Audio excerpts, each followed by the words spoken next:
Saludos, bienvenidos a este vuestro canal. Vamos a comentar nuevamente otro fragmento del manuscrito de Magdalena. Estamos en el punto 17, que dice que aunque los milagros de Yeshua son considerados extraordinarios por muchos, desde el punto de vista del iniciado son sencillamente las expresiones naturales del potencial de la conciencia. Son un signo. Existen razones para los milagros, y quiero hablar de esto desde el punto de vista del saber iniciático que Yeshua y yo poseímos. Es decir, los milagros son algo natural, ¿no? Justamente eso es lo que nos dice un curso de milagros, ¿no? En su primer capítulo.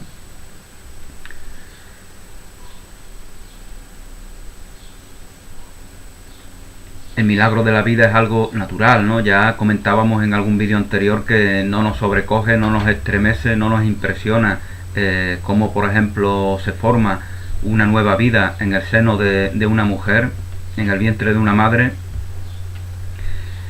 No nos impresiona ver cómo esa nueva vida aparece en el mundo, porque todo eso son cosas de las cuales tenemos noticia permanentemente.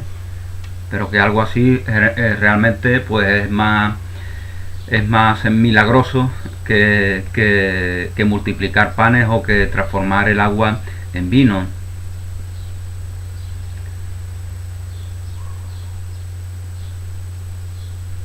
Lo que pasa es que justamente la negación de nosotros mismos justamente es una manifestación de mentalidad de escasez, querer ver fenómenos paranormales, querer ver cosas fantasmagóricas, ¿no?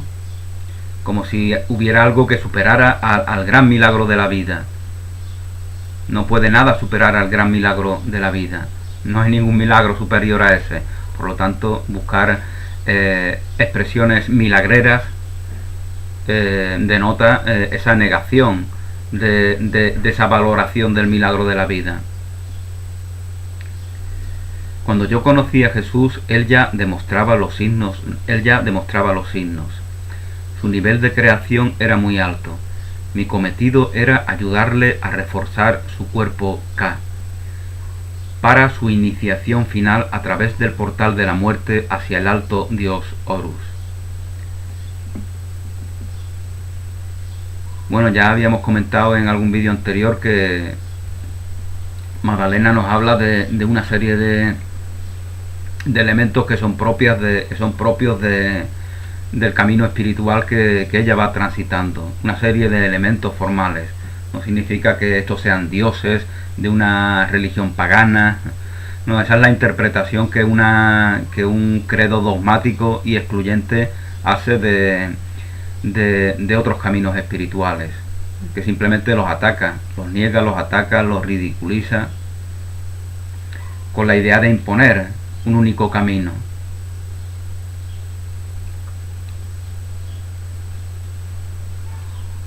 Bueno, pues nos comentaba Magdalena que su cometido era ayudar a Jesús a reforzar su cuerpo K para su iniciación final a través del portal de la muerte hacia el alto Dios Horus. Ello fue llevado a cabo, como os he dicho, mediante la magia sexual de Isis y las alquimias de Horus. De todos los milagros que hizo Jesús, y yo fui testigo, el que es más querido para mí es el de los panes y los peces. León Tolstoy, en alguna de sus obras más espirituales que él escribió en la última etapa de su vida,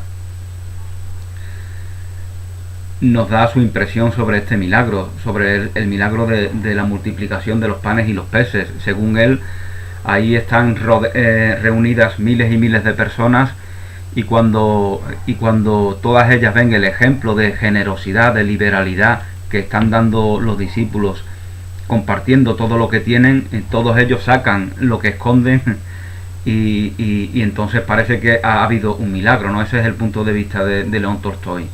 según, porque para él no hace falta que algo que rompa las leyes de físicas se nos dé para tener esa fe en el mensaje que Jesús nos da. Esto lo vemos, por ejemplo, la gente mayor, ¿no? Hace cuando yo era pequeño, ¿no? Hablaba de cómo ellos en tiempos de posguerra, pues era bastante común que la gente se guardara pedazos de pan, de comida, fiambres, galletas, sobre todo los que servían en las casas, ¿no? Las mujeres que servían en las casas, ¿no?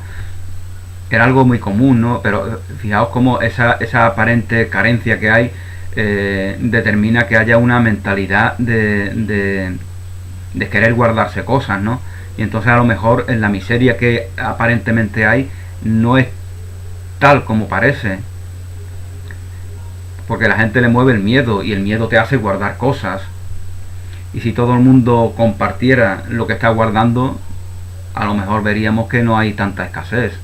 Pues esto es curiosamente lo que acontece en el mundo. La gente guarda, con miedo, tiene miedo, como si fuera a estar aquí en este mundo eternamente, ¿no? Queremos acumular cosas, queremos tener varias casas, hay quien tiene 5 o 6 casas.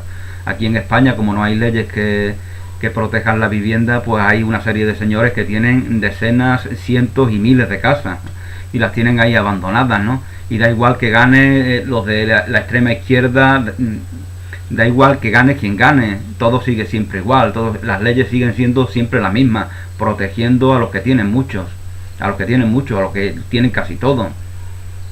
Así funcionan las cosas en España, ¿no? Porque todo es demagogia, todo es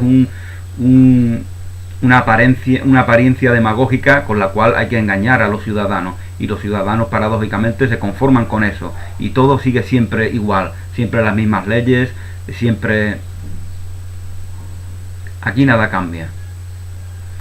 Y esta miseria que puede darse en España en comparación con otros países del norte o del centro de Europa que no tienen esa miseria, es debido a esa mentalidad de escasez, de querer guardar, esa agonía, ¿no? Como se dice por aquí, como si fuéramos a estar eternamente en el mundo. Esos son apegos, esos son negación de uno mismo, negación de la propia plenitud. La plenitud ya te es dada, la abundancia ya te es dada, la integridad ya te es dada. No necesitas de nada más.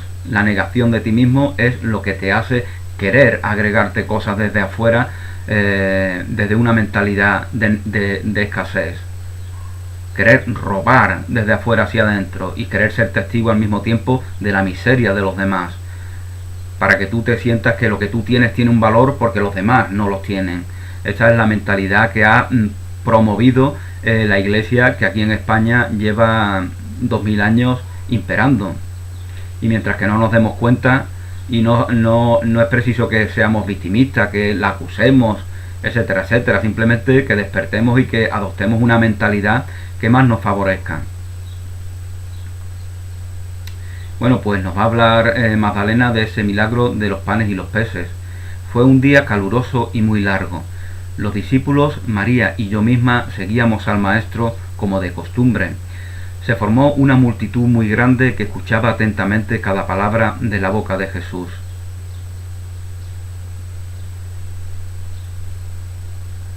Todos estábamos cautivados por su visión y su forma de expresarla. Fue como si durante algunas horas, fuéramos llevados al mismo cielo y sentíamos que el cuerpo K de Yeshua se había expandido para incluir a cada uno, a cada otro signo. Es decir, Jesús está en un gran éxtasis de inspiración, y compartiendo amorosamente todo aquello que él está sintiendo en su corazón, y aquellos que son testigos de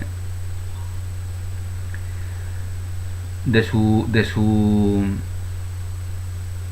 mensaje, de sus palabras, pues sienten igualmente en sí mismos esa luz que emana de Jesús.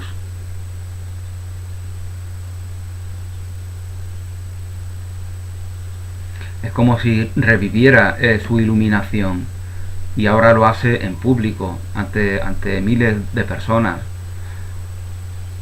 Entonces todas ellas son testigos y son también experimentan ese instante santo, utilizando el lenguaje de un curso de milagros, ese instante santo que les hace trascender todos esos apegos, todas esas limitaciones, toda esa mentalidad que crea tantas situaciones de conflicto, les hace trascenderlas porque no son nada. Eso lo vemos en nuestra propia vida. Cuántas veces sufrimos por algo y pasan días, semanas o años y eso por lo que sufríamos ya no nos afecta en absoluto y nos parece ridículo el haber sufrido, ¿no? Pues si sabemos que eso no sucede, si sabemos que el tiempo va a evidenciar que aquello que nos duele no tendría por qué dolernos, ¿por qué no adoptamos una filosofía que trascienda definitivamente ese masoquismo al que inconscientemente nos sometemos permanentemente?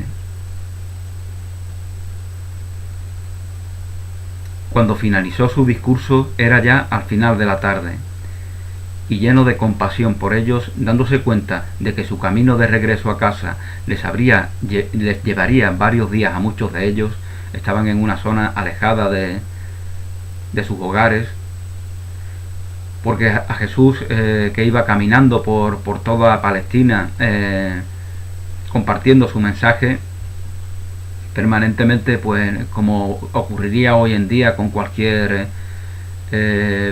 persona que tuviera carisma y que tuviera atractivo, pues Jesús le siguen muchas personas, ¿no? ¿Habéis visto esa película de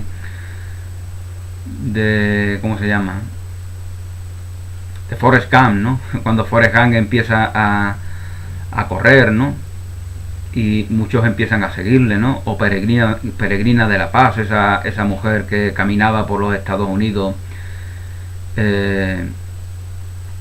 promoviendo la paz. Hay momentos en los que muchos la siguen, ¿no? Pues a Jesús le pasa algo así.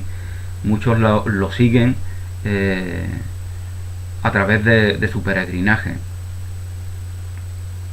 Y en esta situación, pues muchos de los que lo siguen se han visto muy lejos de sus hogares y se ven sin alimento. Jesús se dio cuenta de que su camino de regreso a casa les llevaría varios días a muchos de ellos. Pidió comida para ser reunida y compartida. Entonces los discípulos, María y yo, y unos pocos más que se unieron a nosotros desde la multitud, comenzamos a reunir comida. La caravana de Jesús pues siempre va con provisiones, como es comprensible, ¿no? Porque a veces tienen que andar mucho, una zona desértica en la cual pues no pueden encontrar alimentos, ¿no? Por lo tanto necesitan llevar alimento consigo. E igualmente hay personas generosas que se unen para aportar alimentos dentro de esta recolecta. Pero cuando estuvo toda reunida solo había unos pocos peces y unos pocos panes pequeños, difícilmente suficientes. Fue entonces cuando contemplé un suceso verdaderamente extraordinario. Yeshua se retiró internamente y cerró sus ojos. Pude sentir la intención de su oración, aunque no pude oír las palabras.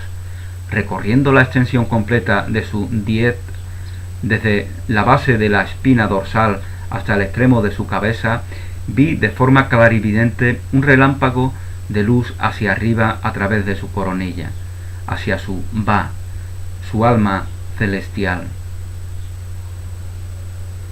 Entonces descendió una energía como si fuera en respuesta a su petición, y él puso sus manos sobre los dos pequeños cestos y comenzó a repartir los panes y los peces. Él puso sus manos sobre los dos pequeños cestos, y comienza a repartir los panes y los peces, partiéndolos en trozos y dándoselos él mismo a cada persona. Fue realmente extraordinario. Más de 1000 personas recibieron alimento y los panes y los peces no llegaron a acabarse. Después que la multitud fue alimentada, Yeshua repartió trozos a sus discípulos, a María y a mí, y el pan tenía el gusto más dulce y el pescado el aroma más extraordinario que yo nunca he vuelto a probar. Tales milagros son naturales para un maestro del calibre de Yeshua y desde el punto de vista iniciático son el potencial de cualquier persona si se practica lo que se requiere. Tal milagro es algo natural. No debemos enfocarnos en esas manifestaciones milagreras, porque el milagro de la vida ya nos provee de todo. No necesitamos estar en situación de pasar hambre. La tierra ya es abundancia de por sí. En la tierra hay alimento para todos. La tierra provee de alimento para todos. Nosotros creamos sociedades que rinden culto a la escasez y por eso hay niños, hay niñas y hay tantas personas que pasan hambre. Porque eso es lo que nosotros hemos manifestado con nuestra mentalidad de escasez. Bueno, pues aquí termina este interesante punto 17. Gracias por vuestra atención, feliz día, un abrazo y hasta una nueva oportunidad.